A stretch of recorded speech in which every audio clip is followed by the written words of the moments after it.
can see your Okay, screen. so I'm just going to give you a quick introduction to marketing analytics. I'm going to tell you what it is. I'm going to tell you how I got into it. And then I'm going to tell you how people from different backgrounds fare in it. And then I'm just going to summarize that. So it's going to be a fairly quick talk, and then we can head over to questions. Right, so marketing analytics. What do I do in marketing analytics, and what is the field about? We just tell people how to make more money. We do that by analyzing patterns, data patterns in a company. I don't want to scare you off by mentioning the word data too many times, or stats, or probability, or maths. There isn't a lot of high-end stuff, but you do need to become accustomed to working with numbers. And that is most of the job. It's just you staring at numbers, trying to find hidden patterns. So I'll give you some examples of what I do on a daily basis. So one is I build dashboards for people. So not sure how much experience you guys have about the corporate world and companies. Um, so you have companies, and then you have departments in them, like finance, operations, risk, HR, and marketing. A marketing analytics team like mine, I currently work within a team of 8 people. We would work alongside other marketing teams, and we would help these teams get better at what they do. We tell them where to spend more, spend less, where to direct their efforts.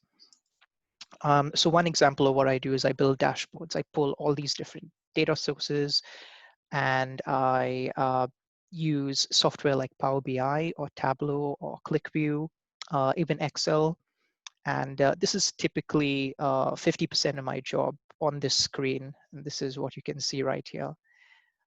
Just creating graphs for people so that they can take one quick view at this dashboard, and they can know where they are, how well their department or division is doing. Then let's zoom out here.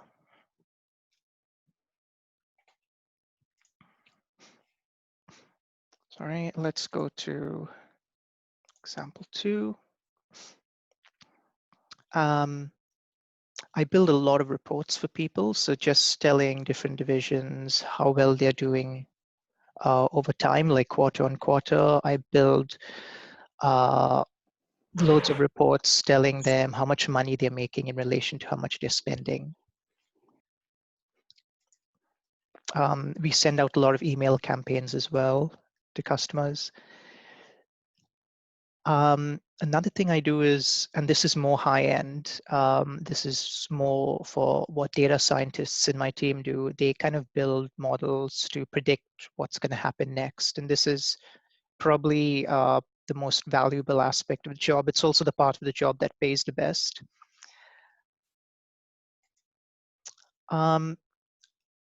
So that's in a nutshell what marketing analytics is. It's basically you working within a team in a marketing department, helping other teams get better, telling them how to make more money. I'm going to tell you how I got into it. So I completed a BA in psychology and sociology from St. Andrews in Mumbai. I worked for a few years, then I did my master's in comparative psychology and research methods. Now, all of these taught me different things. They were all helpful in some ways. So the BA was very theoretical, but it taught me to understand and appreciate various theories of psychology, different behavioral theories and learning theories. It taught me the context behind them. It gave me an appreciation for philosophy as well, like how constructs feed into concepts.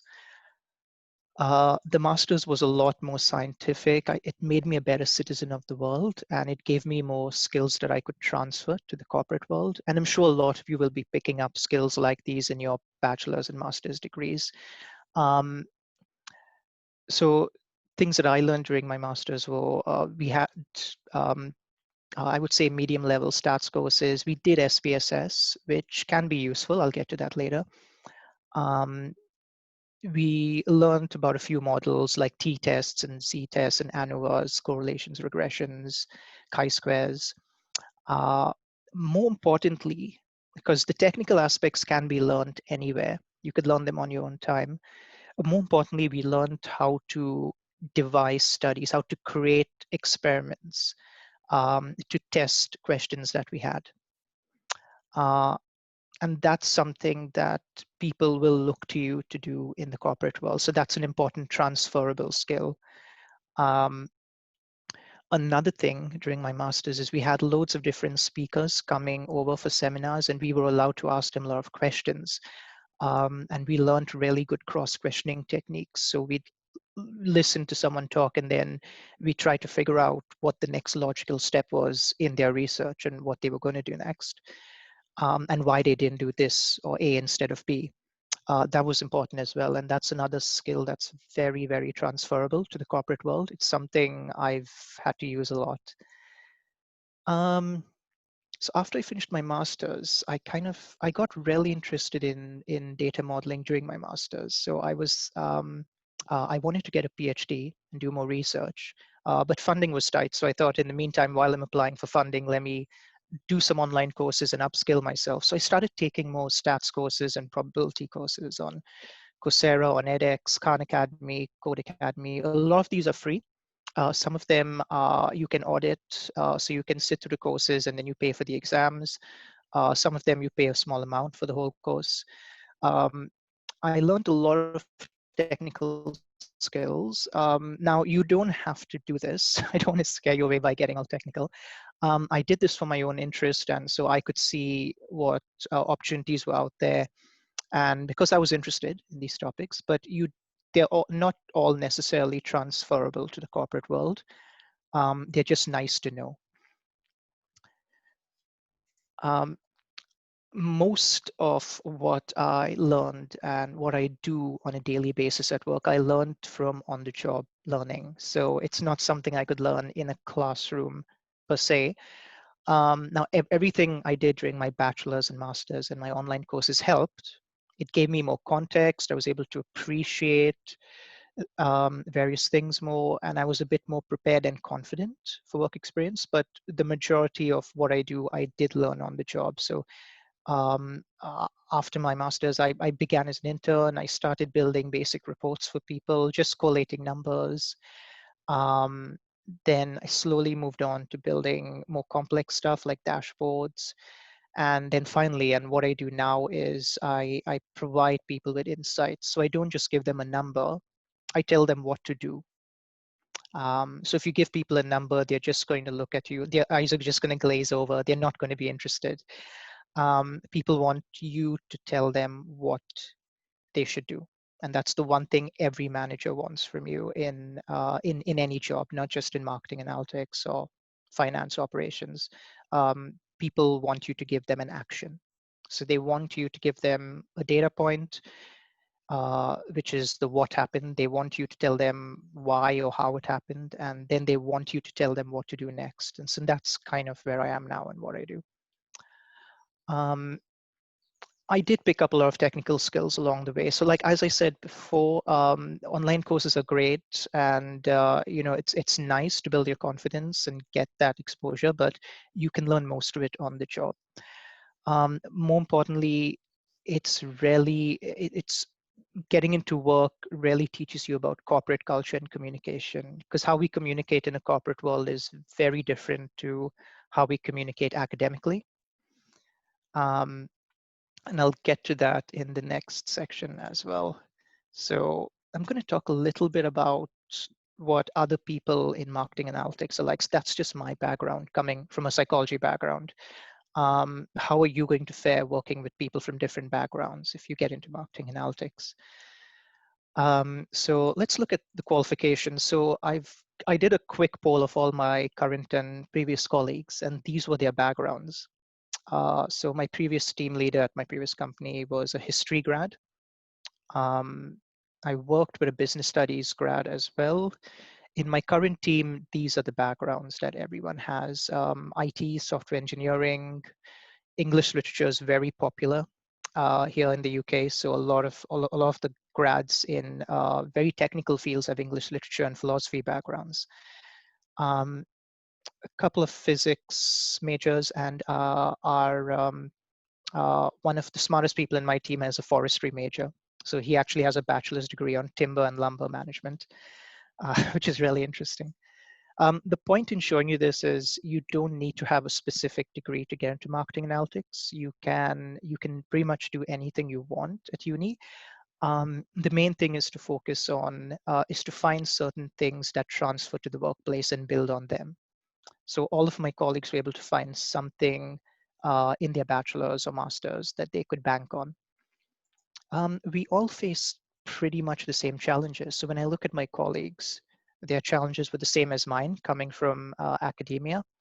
Um, they all were used to academic level communication. They were used to working alone. They were not used to working in a team. So you have to learn to communicate constantly with other people and share your thoughts with them. Whereas in an academic setting, you're always by yourself, you're working alone. You have to learn presentation skills. One thing I've learned is no matter how smart you are, if you can't communicate your ideas to someone else, you are basically useless. So I have had instances where colleagues of mine who are really smart data scientists have gone into meetings to explain something they built, walked out feeling really happy, and they've gotten really bad feedback. Like no one understood what you said in that meeting. Um, so the ability to explain something in a really simple, concise way to other people is important. Um, finally, well, not finally, you need to learn how to adapt whatever technical skills you learned to your job at hand. And you need to know what to build on and what to forget, because for example, I picked up a lot of theoretical skills, a lot of theories during my bachelor's in Mumbai. I picked up a lot of stats skills during my master's and from all my online courses. I would say I did not need 90% of all of that. And if you're given a problem and your first instinct is to go through your repertoire of tools in your head and try to use one of those automatically, that's a bad approach. You act Too much knowledge can be a hindrance sometimes. The main thing when you're given a problem is the approach that you take, the rationale, and how you think to that problem, rather than just forcing through a solution just because you've learned it on an online course.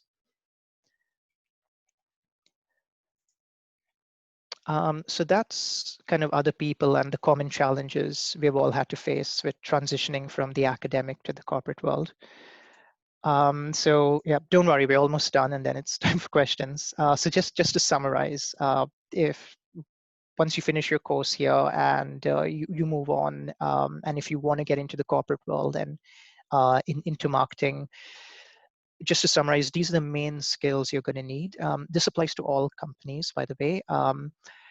The main thing you will need is communication and presentation skills. Again, I want to stress, no one cares how many PhDs you have or how smart you are if you cannot summarize everything in one line in an email to the CEO. That's the most important thing. You need to be able to use all those millions of data points to be able to tell a simple story, and you need to give people an action. Secondly, you need to have some domain knowledge. And again, you'll pick this up in the job that you do. I knew very little about marketing before I moved into marketing. And I worked in recruitment previously, again, in marketing analytics for recruitment, and I knew very little about the recruitment sphere. So in each company, I spent the first 3 months learning what the business domain was like before then applying my solutions. So whichever company you move to and whichever department in that company you move to, I would say take some time, take a few months just to learn what that department does and what the field is like. It doesn't matter whether it's finance, HR, operations. In marketing is such a huge field as well. There's PR, there's content, there's market research, there's analytics, there's conversion rate stuff, there's customer relationship management, CRM. there's Google Analytics, and then there's finally the high-end data science. So just whatever department in marketing you move to, try to keep one eye on the big picture, on what the world of marketing or what your company actually does. I currently work for a finance company, so I need to keep one eye on the markets at all times. Apart from domain knowledge, the third type of skill you will need is your technical skills. Now, as I've gone through this before, don't be too worried if you're not too technical. You will learn most of it on the job. More important is your attitude to learning. You need to keep an open mind and be willing to learn. I would say 90, even though I've been in this field for a number of years, most of my time is spent on MS Excel. So that's always a good thing to be fluent in. I spend a lot of time doing VLOOKUPs and pivot tables in Excel. The next most important thing for me in marketing analytics is SQL. You have to be able to write and run queries. Google Analytics, it just measures traffic on your website, and that's always something to be good at. You need to be good at building dashboards. So I'm proficient in Power BI and Tableau, which are the two most commonly used ones. Basic stats and building models helps. I've used Python and R mostly. R is a bit more academic and it has a bit more history to it. Python is kind of a new tool. Again, you can get as technical as you want and pick up as many tools. The more importantly, it's how you apply this to your job and how useful it is to whatever task you're given. Right, so those are the three types of skills. What did I wish I had known earlier before I got into this that would have helped me now?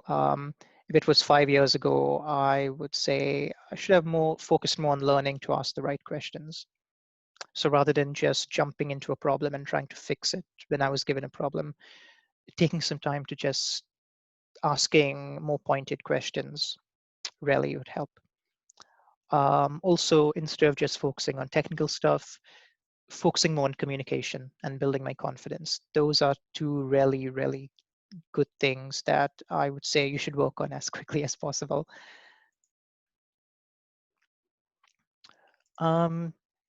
Right, okay, so that was marketing analytics in a nutshell and the challenges and the skills needed. So thank you so much for listening. I put some resources here for you in terms of online learning if you want them. I guess we go to questions now.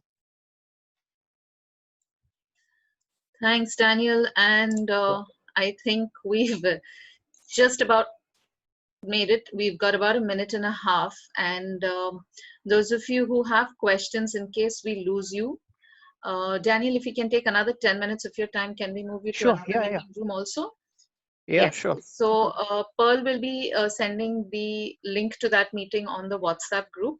And those of you who have questions, either you can put it here on the chat box or you can join us in the next meeting. I think we have about a minute left. So Pearl, do you want to share that link right here in the chat box if it's ready? Or do you want to post it on the WhatsApp group? I can put it on both the places if that's okay. Okay, that's fine. So there's already some question come up from Aparna about what interested you in statistics. And I think the answer to that can be taken in the next group in the meeting room. I'm just going to end this meeting here for us now so that we can move to the next room. See you guys on the other side, on the meeting room, on the other side. Yeah. Sure. Thank you. Bye-bye.